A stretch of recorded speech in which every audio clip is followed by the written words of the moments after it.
Hi friends, అందరికీ నమస్కారం. Doctor Joseph Murphy గారు అందించినటువంటి మీ సుప్త చేతనాత్మక మనసుకున్న శక్తి అనే గ్రంథంలోని భాగంగా 17వ అధ్యాయానికి చేరుకున్నాం ఫ్రెండ్స్.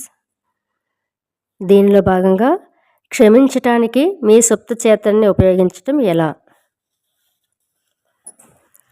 జీవితం ఎవరి పట్ల పక్షపాతం చూపించదు, దేవుడే జీవితం.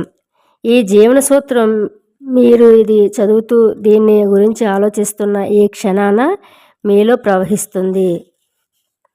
దేవుడు మీ ద్వారా సామరస్యం, శాంతి, సౌందర్యం, ఆనందం, సమృద్ధి అనే వాటిని అభివ్యక్తీకరించడానికి ఇష్టపడతాడు. దీన్నే దైవేచ్ఛ అని లేదా జీవన వైఖరి అని కూడా అనవచ్చు. మీలో ప్రవహించే ఆ జీవన ప్రవాహానికి మనసులో మీరు అడ్డంకి కలిగిస్తే భావోద్రేకాలు ఒకే చోట గుమ్ముకూడి మీ సుప్తచేతనని అయోమయంలో పడేసి అన్ని రకాల వ్యతిరేక పరిస్థితుల్ని కల్పిస్తాయి. ఈ ప్రపంచంలోని దుఃఖానికి, అయోమయ పరిస్థితికి దేవుడి జోక్యం ఏమీ లేదు. మన మానవజాతి చేసే వ్యతిరేకమైన విధ్వంసకరమైన ఆలోచనల వల్లే ఇటువంటి పరిస్థితులన్నీ ఏర్పడతాయి. అందుకని మీ కష్టాలకి, రోగాలకి దేవుణ్ణి నిందించడం చాలా పెద్ద తప్పు. చాలామంది పాపాలకి, వ్యాధులకి, కష్టాలకి దేవుని తిడుతూ జీవనగతికి అడ్డంకులను నిర్మించుకోవటం అలవాటు చేసుకుంటున్నారు. ఇంకొందరైతే తమ శరీరానికి కలిగిన బాధలకి, నొప్పులకి, ప్రియమైన వారి మరణానికి, వ్యక్తిగత విషాదాలకి, ప్రమాదాలకి కూడా దేవుని నిందిస్తారు. దేవుడి మీద వాళ్ళకి కోపం, తమ బాధలకి దేవుడే బాధ్యుటని వాళ్ళ నమ్మకం. మనుషులు దేవుడి గురించి ఎటువంటి వ్యతిరేకమైన అభిప్రాయాలు కలిగి ఉన్నంతకాలం వాళ్ళ సుప్తచేతన తనంతట తాను వారికి వ్యతిరేకమైన ప్రతిస్పందనలనే అందిస్తుంది. తమని తాము శిక్షించుకుంటున్నారన్న సంగతి వాళ్ళకి తెలియదు. వాళ్ళు సత్యాన్ని గ్రహించాలి. ముందు బయటపడే మార్గం కనుక్కోవాలి. ఇతరులను నిందించటం, ద్వేషించటం, అలాగే కోపం తెచ్చుకోవటం కూడా పూర్తిగా మానేయాలి. లేకపోతే కనుక వాళ్ళు మున్ముందుకి వెళ్ళి ఆరోగ్యంగా, సంతోషంగా, సృజనాత్మకమైన పనులు ఏమీ చేయలేరు. ఇలా చేసినట్లయితే కనుక వాళ్ళు తమ మనసుల్లోనూ హృదయాల్లోనూ దేవుణ్ణి ప్రేమమూర్తిగా చూస్తారు.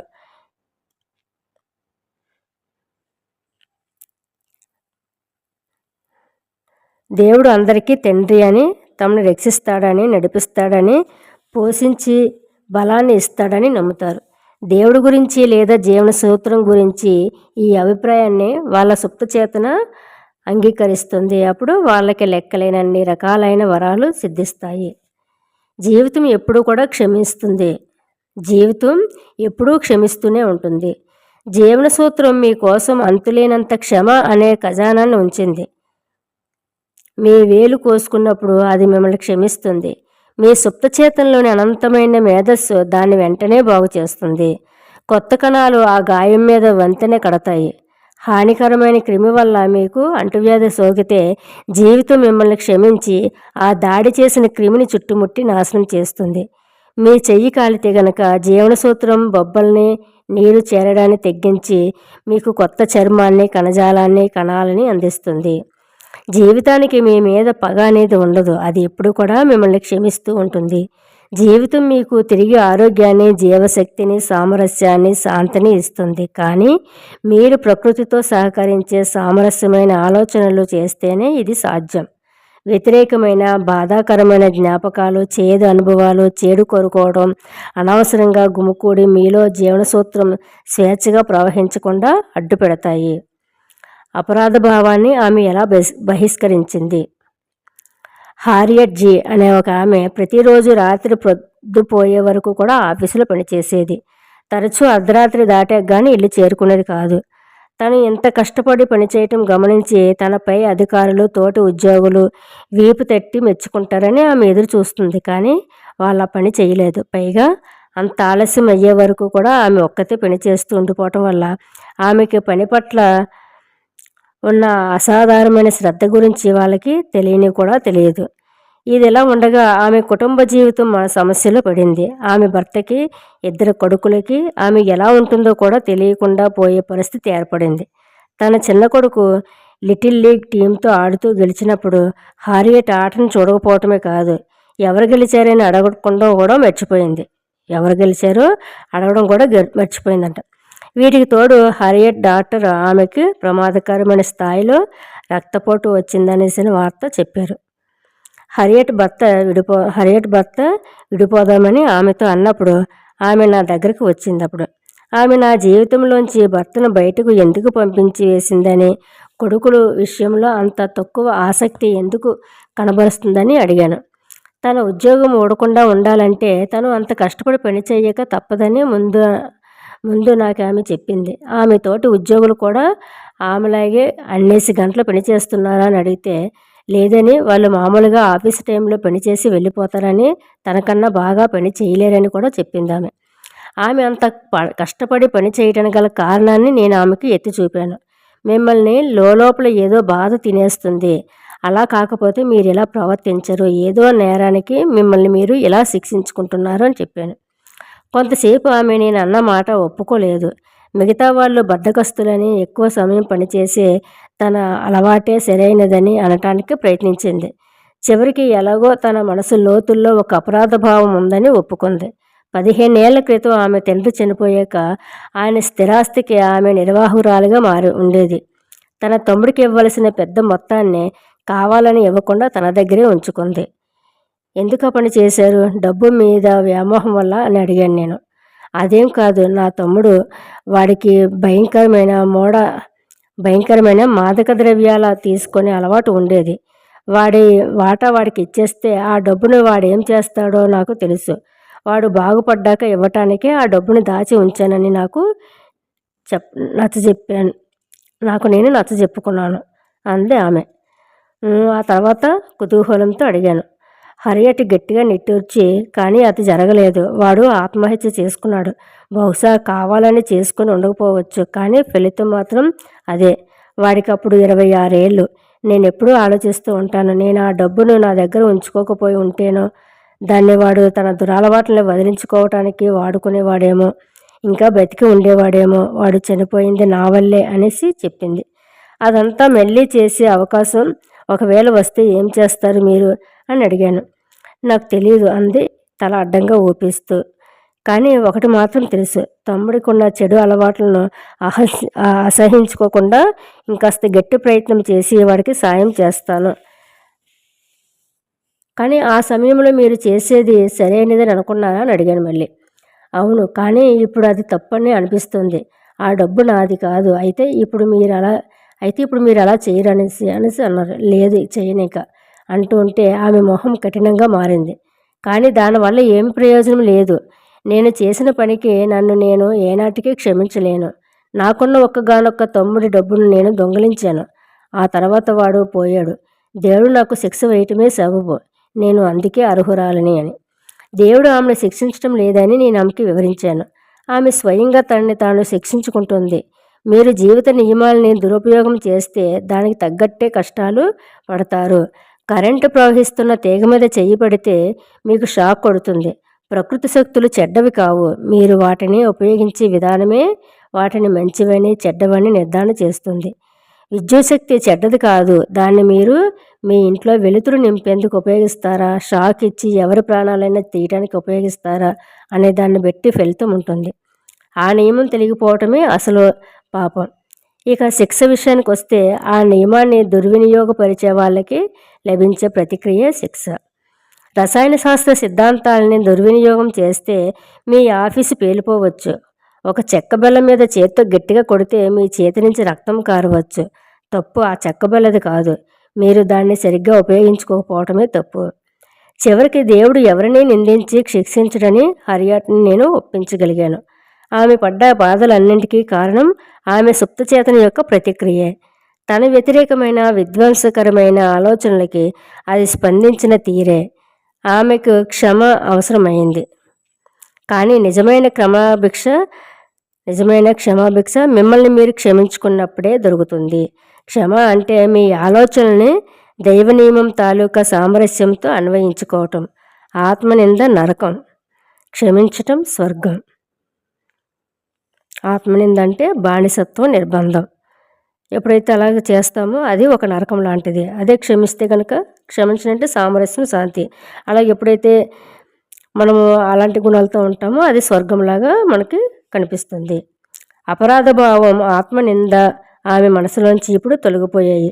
ఆమెకి పూర్తిగా ఉపశమనం లభించింది. ఆ తర్వాత ఆమె డాక్టర్ దగ్గరికి వెళ్ళి పరీక్షించుకుంటే ఆమె రక్తపోటు సామాన్య స్థితికి చేరుకుంది. వివరించడం వల్లే చికిత్స జరిగింది.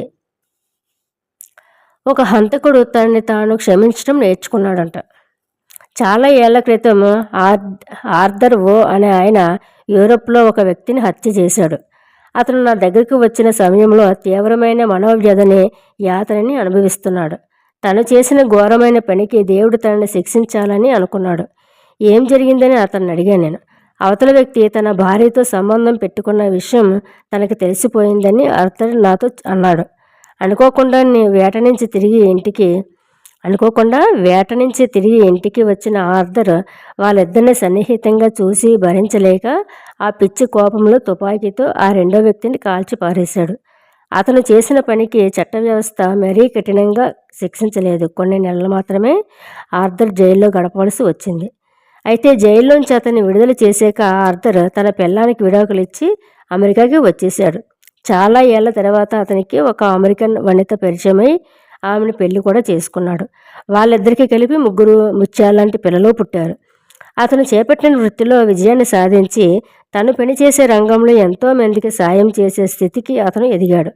అతని సహోద్యోగులు అతనంటే ఇష్టం చూపించాడు. అతన్ని గౌరవిస్తారు. కానీ అవేవి అతనికి పనికిరాలేదు. ఇంతకాలం తర్వాత కూడా అతను ఇంకా తను చేసిన పనికి బాధపడుతూనే ఉంటున్నాడు. ఆర్థర్ కథ విన్నాక నేను అతనికి ఒక విషయం చెప్పాను. మన శరీరాల్లోనూ ప్రతి క్షణము 11 నెలలకు ఒకసారి మార్చబడుతుందని శాస్త్రజ్ఞులు అంటూ ఉంటారు. ఆ విధంగా చూస్తే అతను హత్య చేసిన అర్థరు ఒకరు కాదని వివరించాను. చాలా ఏళ్ళుగా అతను వేరే వ్యక్తిగా బతుకుతున్నాడని అన్నాను.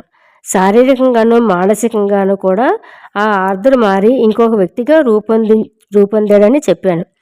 ఆధ్యాత్మికంగా కూడా అతనిలో మార్పు వచ్చింది. మానవాళి పట్ల ప్రేమ, సహృద్భావము అతనిలో సంపూర్ణంగా కనిపిస్తున్నాయి. హత్య చేసిన ఆ వ్యక్తి చాలా ఏళ్ల క్రితమే మానసికంగా చనిపోయాడు. తనని తాను క్షమించడానికి నిరాకరిస్తూ ఆర్థర్ ఒక అమాయకుణ్ణి, నిర్దోషిని అనవసరంగా ద్వేషిస్తున్నాడు. ఈ వివరణ అతని మీద లోతైన ప్రభావం చూపించింది. తన మనసులోంచి ఒక పెద్ద బరువును తీసేసినట్లు అయింది అతనికి. బైబిల్లో చెప్పిన ఈ సత్యాన్ని, దానిలోంచి అంతర్యాన్ని అతను మొట్టమొదటిసారిగా అర్థం చేసుకున్నాడు. ఇలా రండి, అందరం కలిసి ఆలోచిద్దాం అన్నాడు ఈశ్వరుడు. మీ పాపాలు సింధూరం రంగులో ఉన్న అవి మంచులాగా తెల్లగా అవుతాయి. అవి రక్తంలా ముదురు ఎరుపు రంగులో ఉన్న ఊలు రంగుకి మారతాయి అని.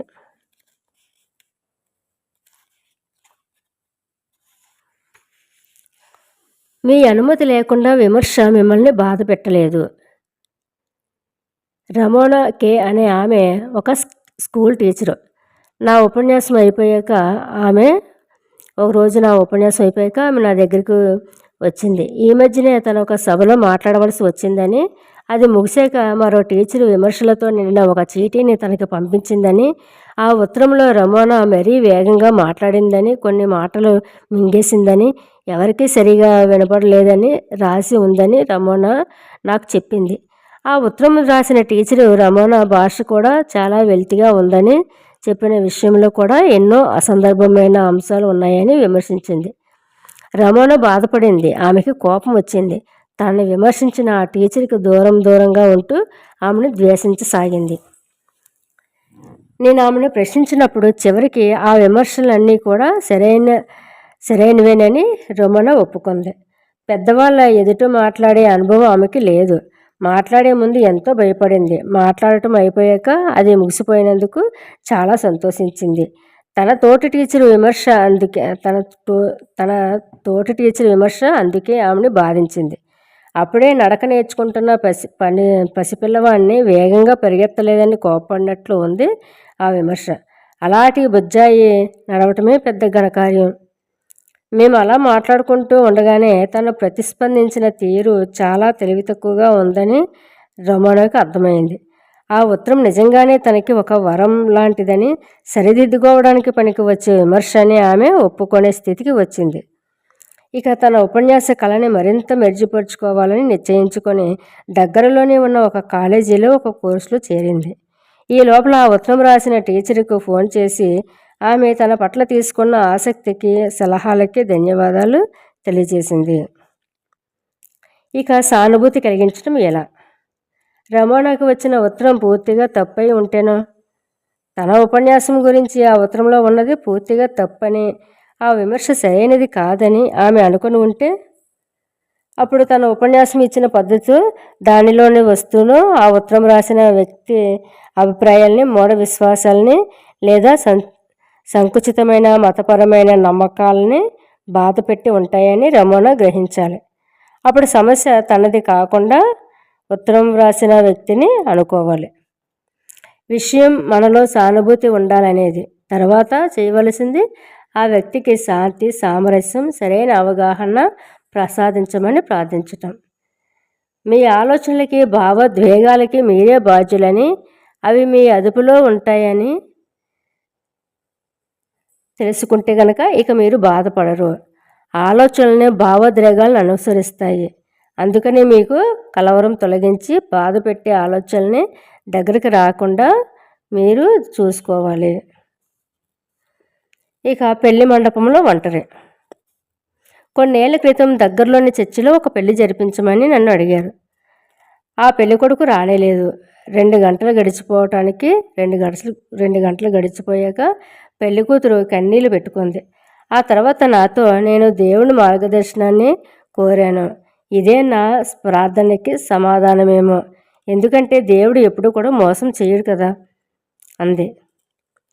దేవుడి మీద అన్ని మంచి విషయాల మీద తనకున్న విశ్వాసాన్ని నొక్కి చెప్పించేందుకే ఆమె అలాంటి ప్రతిక్రియను వ్యక్తం చేసింది. ఆమె మనసులో కోపం లేదు. ఎందుకంటే ఆమె ఇలా అంది, నేను ఎంతో ఆశపడ్డాను, కానీ ఈ పెళ్ళి నాకు సరైనది కాదేమో. ఇద్దరికి ఇంకోళ్ళెవరినైనా విపరీతమైన దుఃఖానికి, భావోద్వేగానికి గురి చేసి ఉండే ఆ సంఘటన ఆమెకి కుదిపి వేయలేకపోయింది. ఆ అనుభవాన్ని ఆమె చాలా హుషారుగా తీసుకొని దాని నుంచి బయటపడింది. ఇక పెళ్లి చేసుకోవటం అపరాధం, లైంగిక సంబంధం చెడ్డది, నేను కూడా చెడ్డదాన్ని. నా ఉపన్యాసం వినటానికి వచ్చిన ఒక యువతి తర్వాత నా దగ్గరకు వచ్చింది. తన పేరు కారోల్ అని చెప్పింది. ఆమె రూపం చూసి నేను నిర్ఘాంతపోయాను. ఆమె చాలా చాలా మామూలు నల్ల దుస్తులు, నల్ల స్టాకింగ్స్ వేసుకుంది. ఆమె మొహం పాలిపోయి లిప్స్టిక్ కానీ మరే రకమైన మేకప్ కానీ లేకుండా సీదాసాదాగా ఉంది. ఆమె ప్రవర్తన కూడా భయంకరంగా ఎవరైనా హఠాత్తుగా తన పట్ల దురుసుగా ప్రవర్తిస్తారేమోనని గాబరపడుతున్నట్లుగా ఉంది. ఇక కొద్దిసేపట్లోనే కారోల్ తను పెరిగి పెద్దయిన వాతావరణం గురించి చెప్పసాగింది. ఆమెను కనిపించిన తల్లి డాన్స్ చేయటం, పేకాట ఆడటం, ఈత కొట్టడం, మగ స్నేహితులతో తిరగటం మహాపాపమని బాగా నూరు పోసింది. ఆవిడ లెక్కన మగాళ్ళందరూ కూడా చెడ్డవాళ్ళని, లైంగిక సంబంధాలు వ్యభిచారంతో సమానం, అది సీతాఫలం ప్రేరేపణతో జరిగే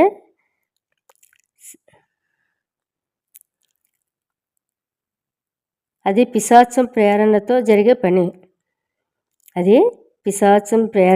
జరిగే పని. ఆ ఆజ్ఞలు పాటించకపోయినా, ఏమాత్రం జవదాటినా నరకంలో శాశ్వతంగా యాతనలు అనుభవించవస్తుంది. కారోల్ పనిచేసే ఆఫీసులోని మగవాళ్ళతో కలిసి బయటికి వెళ్ళేటప్పుడు ఆమె భయంకరమైన అపరాధ భావంతో బాధపడేది.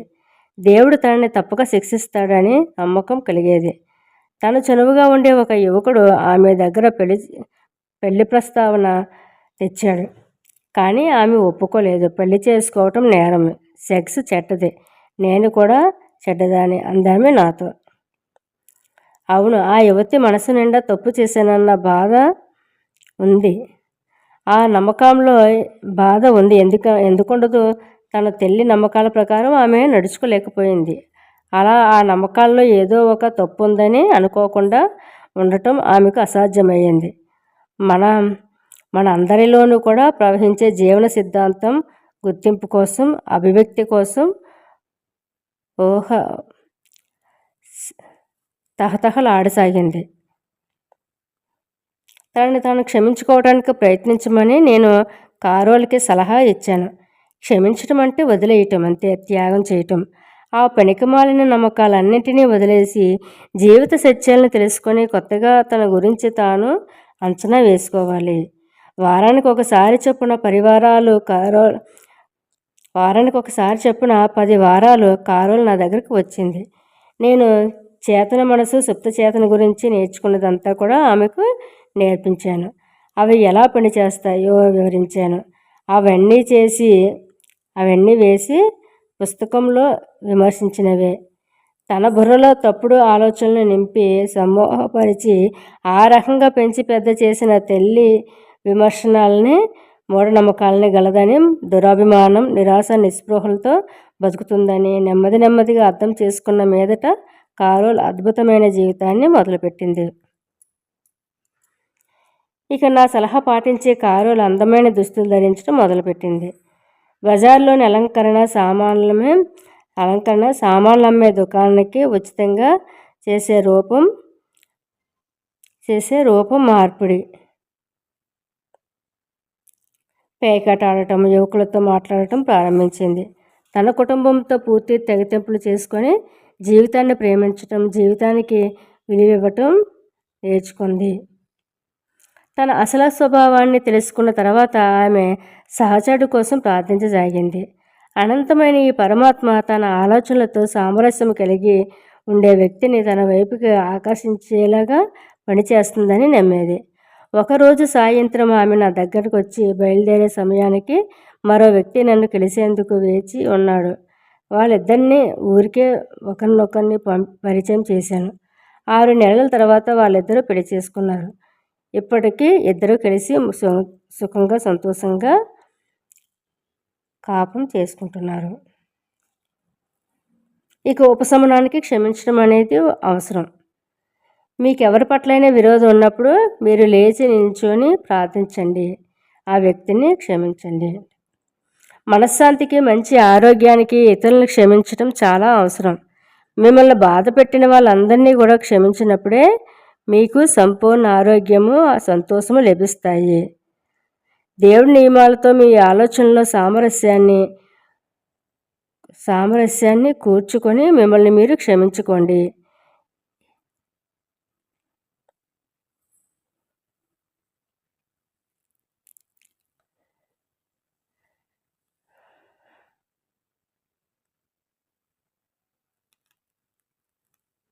మనోవికృతి వల్ల శరీరం వ్యాధికి గురవటం గురించి ఈరోజు వైద్య రంగంలో పదే చెప్తున్నది ఏమిటి అంటే, ఇతరుల పట్ల ద్వేషం, తిరస్కారం, పశ్చాత్తాపం, శత్రుత్వం అనే భావాలే కీళ్ళ నొప్పుల నుంచి గుండె జబ్బుల దాకా అన్ని వ్యాధులకి కారణం. ఈ వ్యతిరేకమైన భావాల వల్ల ఒత్తిడి పెరిగి శరీరంలోని రోగ నిరోధక శక్తి దెబ్బతిని మిమ్మల్ని ఆరోగ్యాలకు, ఇతర వ్యాధులకు గురి చేసే ప్రమాదం ఉంది. ఒత్తిడి వల్ల కలిగే వ్యాధులకి కారణాలను సూచిస్తూ స్పెషలిస్టులు ఇలా అంటున్నారు. మనసుకు బాధ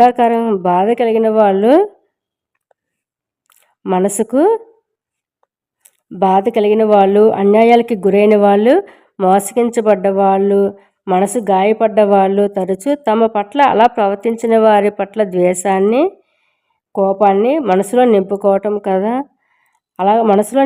ద్వారా ప్రతిక్రియను వెల్లడి చేస్తారు. ఈ ప్రతిక్రియ వాళ్ళ సుప్తచేతనలో ప్రతి ఘాతాన్ని కలిగించి సులువు పెట్టే గాయాలను రేపుతుంది. దీనికి ఒకటే చికిత్స. తమకి కలిగిన బాధలని, మనసుకి తగిలిన గాయాలని తొలగించుకోవాలి. దీనికి ఏకైక మార్గం, నిర్దిష్టమైన మార్గం క్షమించటమే.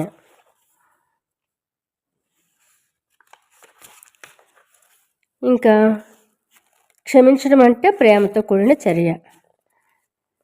క్షమించటం అనే కళలోని ముఖ్యమైన అంశం క్షమించడానికి ఇష్టపడటం.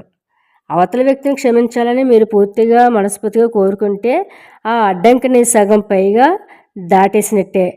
కానీ మీరు ఒకటి అర్థం చేసుకోవాలి, అవతల వ్యక్తిని క్షమించటం అంటే మీరు అతన్ని ఇష్టపడుతున్నట్లే లెక్క, అతనితో సంబంధం కలుపుకోవాలని అనుకుంటున్నట్లు. కానీ కాదు. ఒక వ్యక్తి ఇష్టపడమని ఎవరిని బలవంతం చేయలేరు. సద్భావాన్ని, ప్రేమని, శాంతిని, ఓర్పుని ప్రభుత్వం చట్టబద్ధం చేసినట్లు ఉంటుంది. ఎవరో మిమ్మల్ని ఆజ్ఞాపించినంత మాత్రాన మీరు ఒక స్త్రీని ఇష్టపడలేరు. అయినప్పటికీ ఇది చాలా కీలకమైన విషయం. మనం ఇష్టపడిన వ్యక్తిని కూడా ప్రేమించగలం. బైబిల్ ఏమంటుందంటే ఒకరినొకరు ప్రేమించండి అంటుంది. మొదట్లో అది అసాధ్యం అనిపించినప్పటికీ చెయ్యాలని అనుకుంటే గనక ఎవరికైనా ఇది సాధ్యమే. ప్రేమ అంటే అవతల వ్యక్తికి ఆరోగ్యం, సంతోషం, శాంతి, ఉల్లాసం జీవితంలో దొరికే అన్ని మంచి వరాలు దక్కాలని కోరుకోవటం. దీనికి ముందుగా కావలసినది చిత్తశుద్ధి. మీరు క్షమిస్తున్నారు అంటే ఎంతో ఉదారంగా ఉన్నారని అర్థం కావచ్చు, ఎంతో ఉదారంగా ఉన్నారని అర్థం కాదు. నిజానికి మీరు స్వార్థమే చూసుకుంటున్నారు. ఎందుకంటే అవతల వ్యక్తి కోసం మీ ఆలోచన, భావన ఎలా ఉంటే మీరు అలాగే ఉంటారు. అంతకన్నా సరళమైనది ఇంకేమైనా ఉందా? క్షమించటంలో విధానాలు. మీలో క్షమాగుణాన్ని పెంపొందించేందుకు ఒక సరళమైన కానీ ఒక మంచి ఫలితాలనిచ్చే పద్ధతి ఉంది. దాన్ని మీరు అభ్యసిస్తే మీ జీవితంలో అద్భుతాలు జరుగుతాయి. మీ మనసును ప్రశాంతంగా ఉంచుకోండి. శరీరాన్ని సడలించి అలా ముందు వదిలేయండి. దేవుడి గురించి, మీ పట్ల ఆయనకున్న ప్రేమ గురించి, దేవుని గురించి మీ పట్ల ఆయనకున్న ప్రేమ గురించి ఆలోచించి ఆ తర్వాత ఇలా అనుకోండి: నేను పూర్తిగా స్వేచ్ఛగా క్షమిస్తున్నాను. అంటే మీ పట్ల నేరం చేసిన శక్తి కానీ మీరు తలుచుకోండి. ఇలాగా ఏదైతే కనుక దాన్ని నేను క్షమిస్తున్నాను.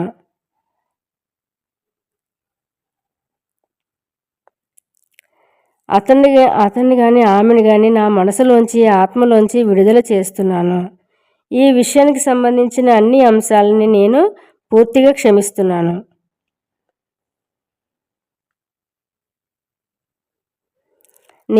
అతను ఇద్దరం స్వేచ్ఛను పొందాం. ఇది ఒక అద్భుతమైన భావన. ఈరోజు అందరినీ క్షమించేదే దినం. నన్ను బాధ పెట్టిన వారెవరైనా సరే, వాళ్ళందరినీ కూడా ఈరోజు నేను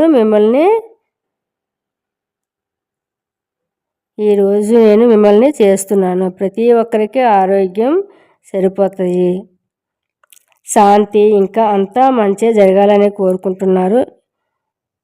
ఇది నేను స్వేచ్ఛగా, ఉల్లాసంగా, ప్రేమతో కోరుకునే కోరిక. నన్ను బాధ పెట్టిన వ్యక్తులు ఎప్పుడు కూడా గుర్తొచ్చినా నేను అలా అంటాను: నేను మిమ్మల్ని విముక్తుల్ని చేశాను. ఇక జీవితంలోని వరాలన్నీ మీవే. ఇద్దరం స్వేచ్ఛను సాధించాం. ఇది ఇలాగా అద్భుతంగా ఉంది. నిజమైన క్షమాపణ తాలూకు గొప్ప రహస్యం ఏమిటంటే, ఒకసారి మీరు ఒక వ్యక్తిని క్షమించాక ఇక మళ్ళీ ప్రసాదించిన అవసరం లేదు. అతను ఎప్పుడు గుర్తొచ్చినా, లేక అతను మీకు ఎప్పుడు గుర్తుకొచ్చినా ఇక్కడి నుంచి వచ్చేస్తుంది.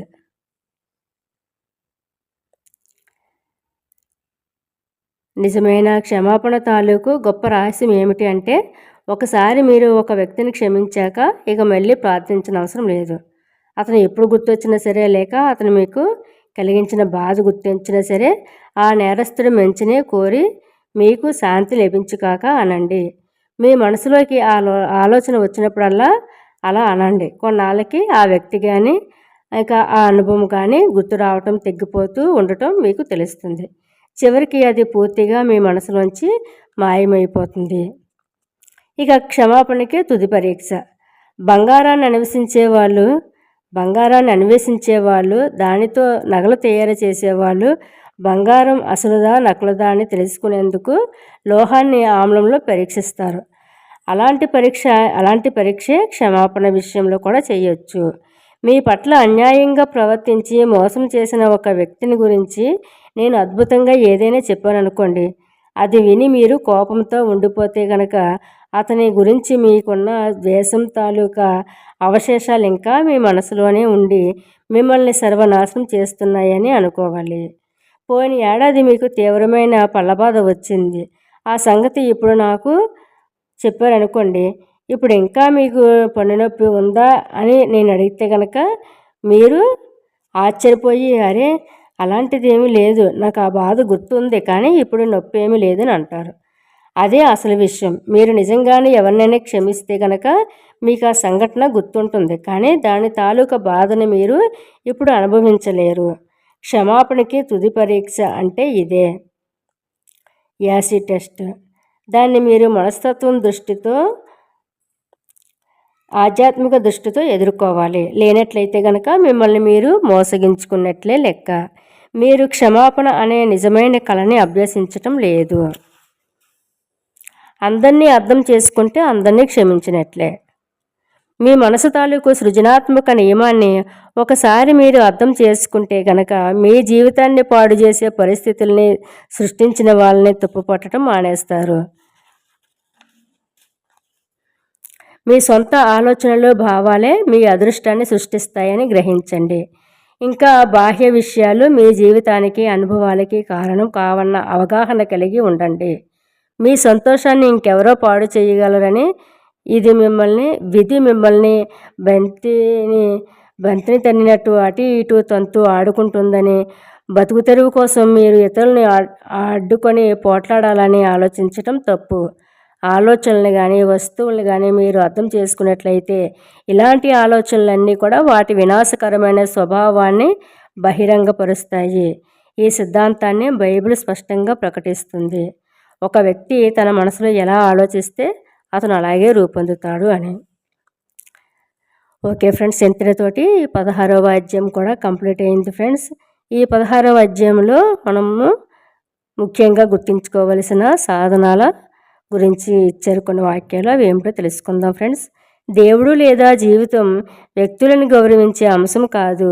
జీవితానికి పక్షపాతం ఉండదు. ఏమిని సామరస్యం, ఆరోగ్యం, ఆనందం, శాంతి అనే సూత్రాలతో మీరు సమరేఖలోకి రావటం ప్రారంభించగానే జీవితం, దైవం మీ పక్షాన ఉంటాయి.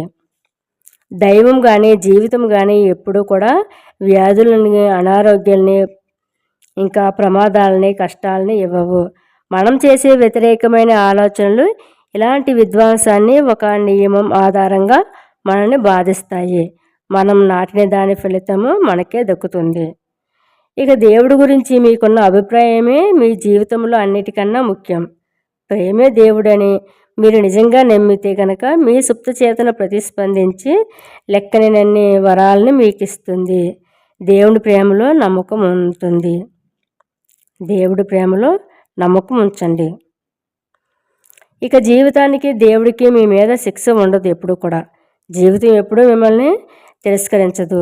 మీ చెయ్యి కోసుకోకపోతే జీవితం ఆ గాయాన్ని మానుపుతుంది. మీరు వేలు కాల్చుకుంటే జీవితం మిమ్మల్ని క్షమిస్తుంది. బొబ్బలను మాన్పి ఆ భాగాన్ని మళ్ళీ మామూలు స్థితికి వచ్చేటట్లు సాయం చేస్తుంది. మీలోని అపరాధ భావం అనేది దేవుడి గురించి, జీవితం గురించి మీకున్న తప్పుడు అభిప్రాయం. అవి మిమ్మల్ని శిక్షించటం, తీర్పు చెప్పటం లాంటివి చెయ్యవు. మీకున్న అపనమ్మకాల వల్ల, వ్యతిరేకమైన ఆలోచనల వల్ల, మిమ్మల్ని మీరు నిందించుకోవటం వల్ల మీ సుప్త చేతన అలా ప్రభావితము చూపేటట్లు ప్రవర్తిస్తారు. ఇక దైవం కానీ జీవితం కానీ మిమ్మల్ని తిరస్కరించదు, శిక్షించదు. ప్రకృతి శక్తులు చెడ్డవేమీ కావు. వాటి ప్రభావం మీలోని శక్తిని మీరు ఎలా ఉపయోగించుకుంటున్నారు అనే దాని మీదే ఆధారపడుతుంది. విద్యుత్తును ఎవరైనా చంపేందుకు ఉపయోగించవచ్చు. ఇంట్లో వెలుతురు నింపేందుకు ఉపయోగించుకోవచ్చు. నీళ్లలో ఒక పిల్లవాడిని ముంచేయవచ్చు, లేదా అవే నీళ్లతో వాడి దాహము తీర్చవచ్చు. మంచి చెడు అనేవి ఆఖరికి ఒక మనిషి మనసులోని ఆలోచనల దగ్గరికి ప్రయోజనం దగ్గరికి చేరతాయి. దైవం జీవితం ఎప్పుడూ శిక్షించవు, మనుషులు తమను తామే శిక్షించుకుంటారు. దేవుడి గురించి, జీవితం గురించి, ఈ విశ్వం గురించి తప్పుడు అభిప్రాయాలు ఏర్పరచుకోవటం వల్ల అలా జరుగుతుంది. అంతేగాని వాళ్ళ ఆలోచనలకు సృష్టించే శక్తి ఉంది. తమ వ్యధని వాళ్ళు స్వయంగా సృష్టించుకుంటున్నారు. ఎవరైనా మిమ్మల్ని విమర్శిస్తే ఆ తప్పులు మీలో ఉంటేనే ఆనందించండి.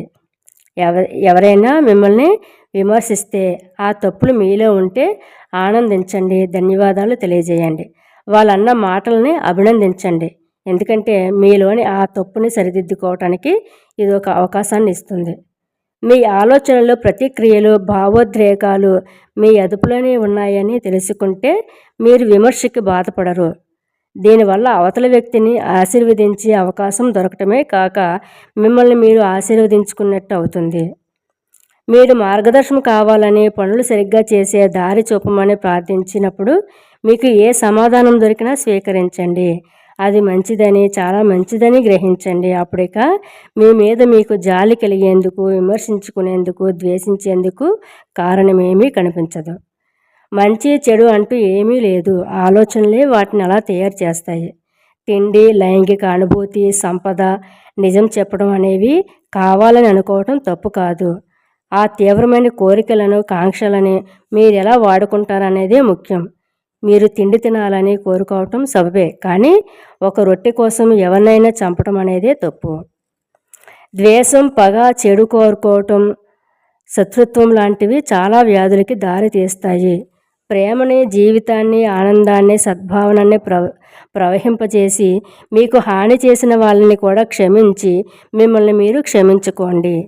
మీ మనసులో వారిని కలుసుకొని వాళ్ళ పట్ల మీలో ఎలాంటి ఉద్రేకమైన భావాలు లేవని తెలుసుకునే దాకా అలా కొనసాగించండి. క్షమించడం అంటే త్యాగం చేయటం, ఇవ్వటం, ప్రేమ, శాంతి, ఆనందం, జ్ఞానం పంచండి.